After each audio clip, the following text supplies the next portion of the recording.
William Samoei Arap Ruto is expected to choose his running mate today. And according to credible sources, the choice has been narrowed down to two individuals.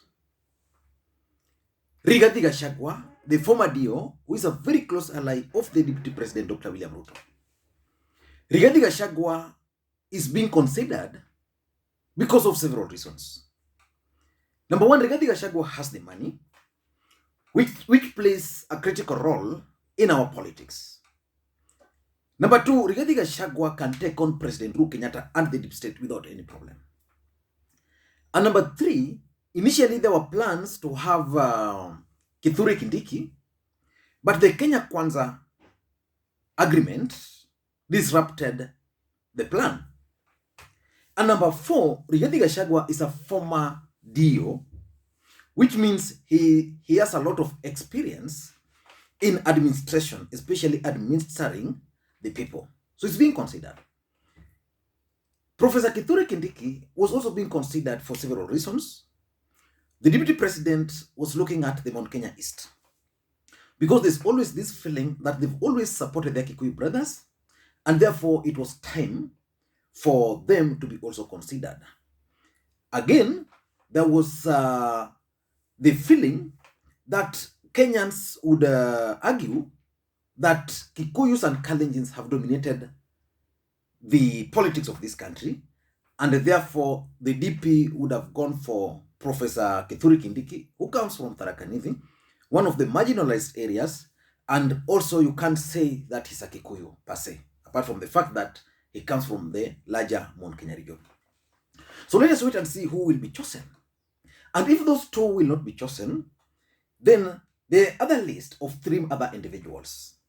There is Ndindi Nyoro, a man who has been accompanying the Deputy President, has been a constant figure around the DP.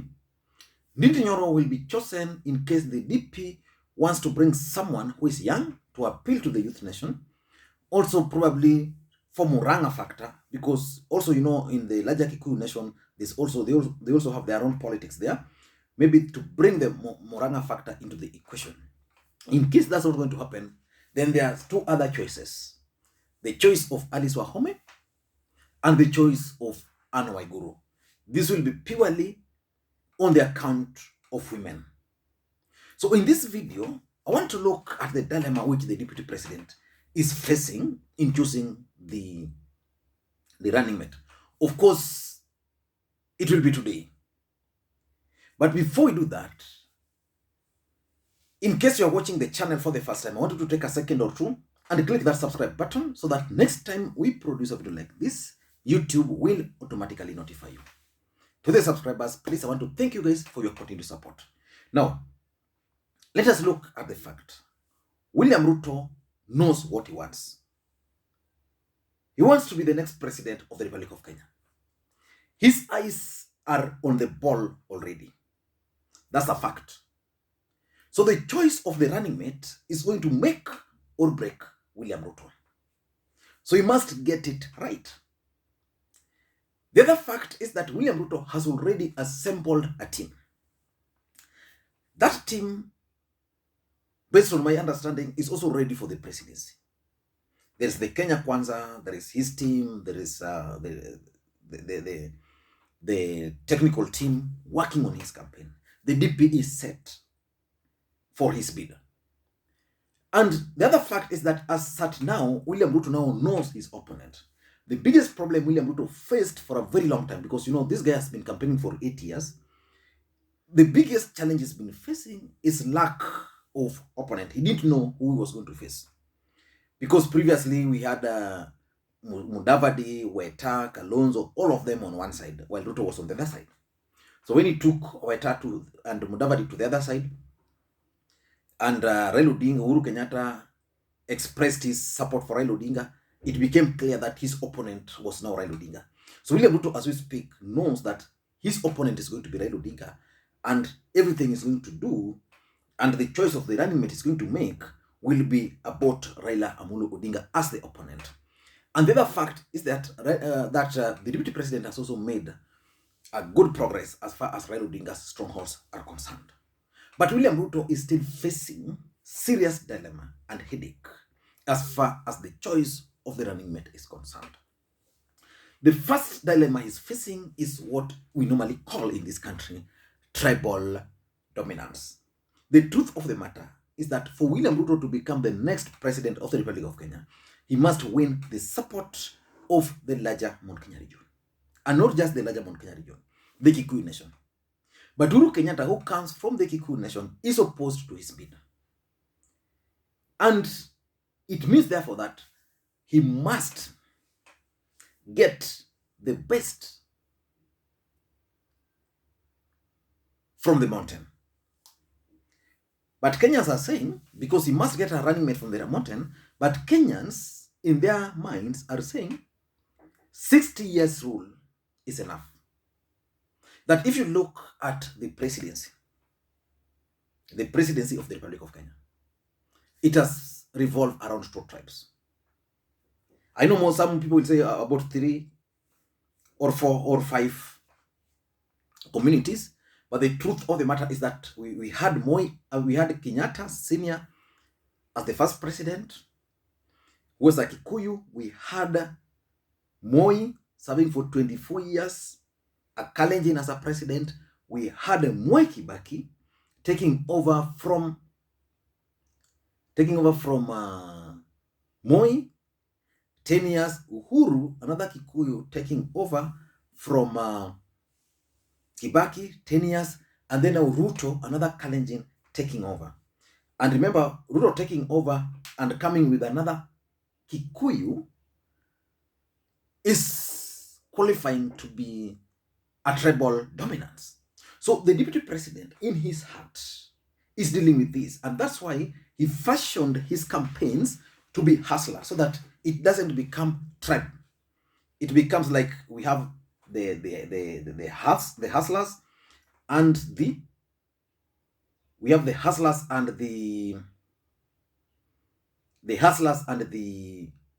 dynasties. So the issue of that tribal dominance is a factor which we are not going to run away from, and the DP must figure out how he's going to deal with it. So that's number one. The second dilemma is dealing with is the Kikuyu voting bloc. You see, William Ruto must get the support of the Kikuyu voting bloc. Uhuru Kenyatta is also in the picture. So which means anything and everything, any calculation must revolve around getting the Kikuyu voting bloc. So it means each and every action the deputy president is going to make, the choice is going to make, will have the Mount Kenya at the back. But how will the other people down there, the other side, look at that? Because the Mount Kenya region are telling the DP that we have the numbers, we've supported you. You must give us the running mate. So William Ruto, in my view, doesn't have any other alternative but to give the Kikuyu nation a running mate. Because if he deviates from the Kikuyu, then Raila Odinga comes in with the Kikuyu. What will happen? And that's why I've been asking people, if you've ever seen any serious Kikuyu leader in Nairobi, if you've ever seen a Kikuyu leader in Nairobi opposing Polycarp Igathe, show me. Any UDA leader, including Rigathi Gachagua, opposing Rigathi Gachagua, show me. I mean, someone like Rigathi Gachagua opposing Polycarp Igathe as the next governor of Nairobi, show me. You won't find. So that's something he has to deal with. The third thing he has to deal with is the Kenya Kwanza coalition agreement. You see, William Ruto signed the coalition agreement to appeal to the Luhya nation, to the coastal region. That's a fact. That coalition arrangement left out Mount Kenya region. And of course, it's giving Mount Kenya now, according to the sources, is going to give Mount Kenya the running mate. But what is the position of a deputy president of the Republic of Kenya? The Mount Kenya region have had the presidency, and they have been on record that for them, they don't care about that. So they were demanding specific things. But that coalition agreement can actually make William Ruto also lose, because some of them are unrealistic. People like Wetangula and Mudavadi, the demands being put to them is something they cannot achieve, which means the people of the larger Mount Kenya, larger Luhya nation can claim that their man is being played. So the coalition arrangement can be dismantled. But you take, for example, the coast. Here he has roped in at last minute Amason Kingi. So the thing is, assuming Amason Kingi was not roped in, what would have been the position of the coastal region as far as the UDA politics is concerned? So those are some of the issues. The other dilemma is the credibility of the ticket. Credibility. You know, Kenyans are a bit awake today. And William Ruto is facing a serious dilemma when it comes to credibility. And in my view, that's why Professor Kithuri Kindiki was being considered. Because Professor Kithuri Kindiki is credible, you know, is a guy who will not have much problem, you know. Ndindi Nyoro is also being considered because William Ruto is looking at the credibility. Assuming the deputy president will settle on Rigathi Gachagua, a man with 1,001 corruption cases, a man who is a former DO, and that ticket will mate, assuming Raila Odinga settles on Martha Karua. You know, the two will be completely different. Ruto, Rigathi were part and parcel of a team which was supporting the Nyayo system at that time. Raila and Karua on the other side were people who are trying to fight for the freedom and liberation of the country. And again, Ruto at some point was being referred to as the high priest of corruption. Now, if you had Rigathi Gachagua, it means Martha Karua and Raila Odinga can dismantle that team in terms of credibility. So William Ruto would also want to have a more credible team, which will not give him hard time in campaigns. So let us wait and see how he's going to deal with it, because someone was telling me that Ruto is even undecided whether to still have Rigathi Gachagua or Professor Kithuri Kindiki. The other dilemma is the international networks. Who in William Ruto's camp has the right international connection? Who? Problem? Nobody. So you will have to have someone. You know, you don't have to have the international network, but if you have someone who is credible enough, someone he can send to the United States of America, and those guys will not ask the guy questions, someone who can actually represent William Ruto in international trips when he's busy, and will still, I mean, you know, international community plays a key role in our politics. So who? So the deputy president is still having a bit of challenge there, but let us wait for the person he's going to choose. And lastly is the possibility of a runoff. The possibility of a runoff. The truth of the matter is that based on the way things are, first round win might not be a possibility, because Stephen Kalonzo Musyoka might not be the lucky guy on Raila Odinga's side. And as Stephen Kalonzo Musyoka will not be the lucky guy on Raila Odinga's side, it would mean one thing, that Raila, Ruto, and Mudavadi, I mean, Raila, Ruto, and Kalonzo, the three of them will be on the ballot.